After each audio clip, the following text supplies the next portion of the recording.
자, 폭염에 물가까지 들썩이고 미중 무역 갈등으로 국내외 경제가 불안한데 소비자들은 어떻게 느끼고 있을까요?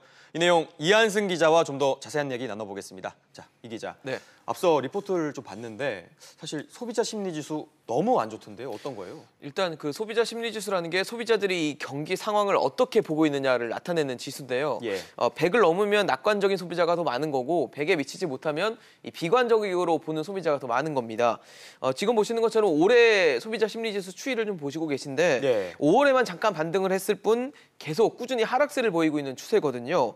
물론 아직도 100을 넘긴 합니다. 그렇지만 여전히 100을 넘고 있는 상황이지만 계속 100 이상에서 조금씩 이 100으로 가까워지는 상황이기 때문에 그만큼 비관적인 소비자가 더 늘고 있다 이렇게 해석될 수 있는 부분이기도 합니다. 네, 이 소비자 심리가 이렇게 위축이 된 건 아무래도 고용난 영향이 좀 크겠죠? 네, 아무래도 그렇게 볼 수 있을 것 같은데요. 일단 올 들어서 월별 이 신규 취업자 수가 10만 명 안팎에 머물고 있는 상황이 일 정도로 이 고용 부진이 이어지고 있는 상황입니다. 네. 취업에 대한 기대치를 나타내는 7월에 있는 그 취업 기회 전망이라는 수치가 있는데 이게 87을 기록했거든요. 한 달 전보다는 무려 6포인트나 하락한 수치입니다.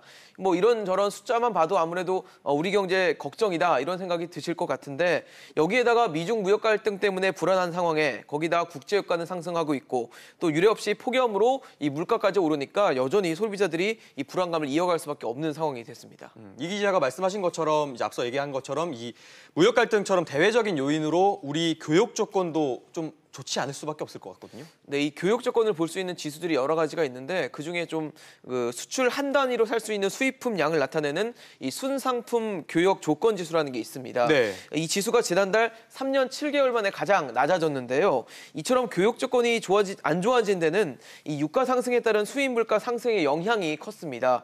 특히 석유 같은 경우는 수입한 후에 반입할 때까지 한 달 정도가 소요됩니다. 그래서 이번 달에 수입을 하면 다음 달 정도에 사용할 수 있거든요. 예. 그래서 이번 달 수치를 다음 달에 적용한다 보시면 6월 국제유가가 1년 전보다 47%가량 오른 게 이 지난달 그러니까 6월 수치에 영향을 미쳤다고 볼 수 있는 겁니다.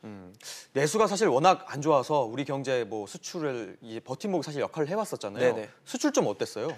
6월 수출입 물량 지수를 보면 그 지수나 상승폭 모두 이 지난 4월 이후에 두 달 만에 가장 낮춘 수치를 기록했습니다. 네. 그래도 이 전기 및 전자기기 수출 물량이 1년 전보다 25%가량 늘어나면서 이 반도체 수출은 여전히 좀 건재함을 나타내기도 했는데요. 하지만 하반기에는 이 반도체 가격 하락과 공급 과잉 등으로 업황이 꺾일 것이다 이런 전망이 나오면서 우리 수출에 악영향을 미칠 가능성이 남아 있고요. 예. 또 여기에 미국의 대이란 제재 등의 영향으로 국제유가가 치솟을 수 있는 전망까지 나오면서 우리 경제를 둘러싼 먹구름이 쉽게 거치진 않을 것이다. 이렇게 좀 암울한 전망이 나오고 있는 상황입니다.